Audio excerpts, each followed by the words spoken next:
In this video, I will give you a tip that will immediately make you sound more professional when you speak English.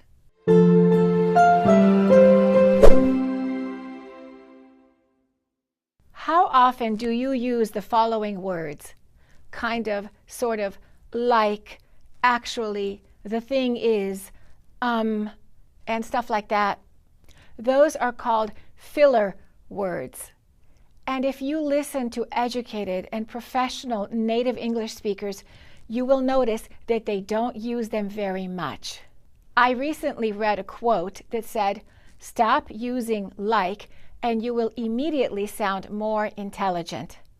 If you use filler words too much, you will not only sound less intelligent, but you will also sound less educated, less confident, more like a teenager, unsure of what you really want to say, and also it can be distracting.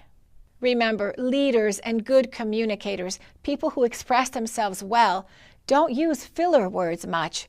They know exactly what they want to say, and they use precise vocabulary. I'd like to give you some tips on how not to use filler words. But first, let's try using another word instead of a filler word. For example, I heard someone recently say, "It cost like $100. Instead of saying like, why not say it cost approximately $100? Because like doesn't mean anything in this case. People use like to mean nothing.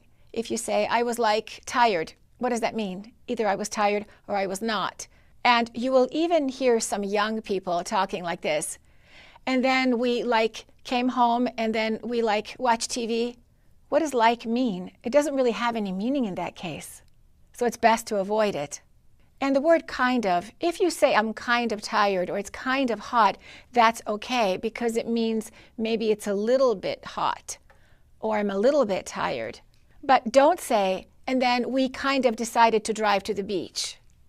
Be precise about what you're saying. And now here are my tips on how to reduce the number of filler words that you use in your speech. Record your voice, talk about something for a few minutes, and play it back and ask yourself, how many times did I use a filler word? And then try to say the whole thing again, this time eliminating those words.